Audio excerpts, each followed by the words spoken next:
ओपीडीला एक पेशंट येतो, early 60s मधला पेशंट, 63-64 एज असेल. ओपीडी मध्ये आल्यानंतर चीफ कंप्लेंट अशी असते की उजवा पाय सुजलेला आहे. पॅन्ट वर करून ते काका पाय दाखवतात. उजव्या गुडघ्यापासून खालपर्यंत पायाला अतिशय सूज आलेली आणि लाल भडक झालेला पाय. पाहता क्षणी सेल्युलायटिसचं चित्र दिसत होतं. त्यांना हिस्ट्री घेतली तर विचारलं की 3-4 दिवसांपूर्वी म्हशीची धार काढताना उजव्या अंगठ्याला म्हशीचा पाय पडून लागलं होतं. काही नाही, घरी गेलो, हळद लावली आणि वाट बघितली बरी होण्याची. आता सूज वाढतच चालली म्हणून एका ठिकाणी दाखवायला गेलो, दुसऱ्या हॉस्पिटलला, तर ते म्हटले की पाय तुमचा कापावा लागेल. तर ओळखीच्या आमच्या लोकांनी सांगितलं की तुम्ही इकडे जावा.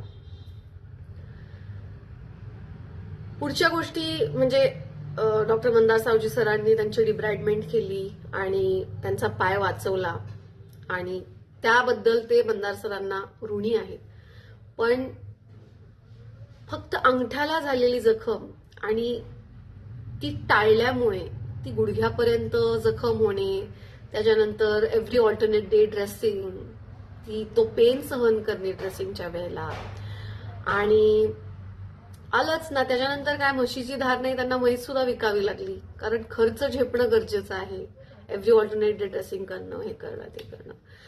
आता पॉझिटिव्ह साईडवरती ही गोष्ट आहे की त्यांचा पाय वाचला, सो ही इज हॅपी, आणि त्यांची जखम पण पूर्णपणे भरून आली आहे. पण ह्या गोष्टीला मोठा कालावधी लागला कारण त्यांना डायबिटीसही होतं. माझ्या डोक्यात एक गोष्ट आली हे सगळं आठवून की पूर्वीच्या काळात शेतकऱ्याला किती क्वचित आजार होताना दिसायचे, पण हल्ली अलीकडे शेतकऱ्यांनाही मधुमेह, गावाकडे मधुमेह, हाय बीपी, पीसीओएस, वंध्यत्व यासारखे आजार किती कॉमनली ऐकायला मिळतात. तर त्या अनुषंगाने मी प्रिवेअरनेस ही सिरीज सुरू करते. Prevention and awareness. आमच्याकडे फॅमिली हिस्ट्री ऑफ हा पर्टिक्युलर आजार आहे, तर मी काय काळजी घ्यायला पाहिजे. जर एखाद्याच्या आई वडिलांना मधुमेह असेल किंवा हाय बीपी असेल तर स्वतःला होऊ नये म्हणून काय काळजी घ्यायला पाहिजे. माझं स्ट्रेसफुल जॉब आहे तर तो करून मला ऑप्शन नाहीये, जॉब तर करावा लागतो, पण मला हाय बीपी होऊ नये कारण माझ्या वडिलांना आहे, त्यामुळे काय काळजी घ्यायला पाहिजे. मला पूर्वरूप दिसून येतात मधुमेहाची, इन्शुलिन रेझिस्टन्सचे सिम्पटम्स दिसून येतात, तर मी काय काळजी घ्यायला पाहिजे.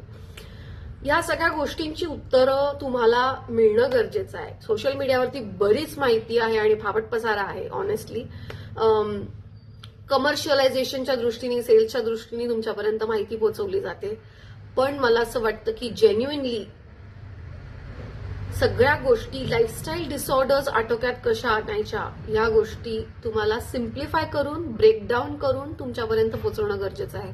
तुम्हाला घाबरवणं ह्या अनुषंगाने ते नाही झालं पाहिजे. काळजी करा असं नाही म्हटलं पाहिजे, काय काळजी घ्यायची हे तुम्हाला सांगितलं गेलं पाहिजे. त्यामुळे आपण प्रिव्हेन्शन आणि अवेअरनेस ही सिरीज सुरू करत आहोत. एक एक गोष्टींची माहिती आपण उलगडणार आहोत याच्यामध्ये, आणि माझी हीच आशा आहे की तुम्हाला सगळ्यांना त्यातून प्रिव्हेन्शन आणि अवेअरनेस हे दोन्ही गोल्स तुमचे साध्य व्हावे.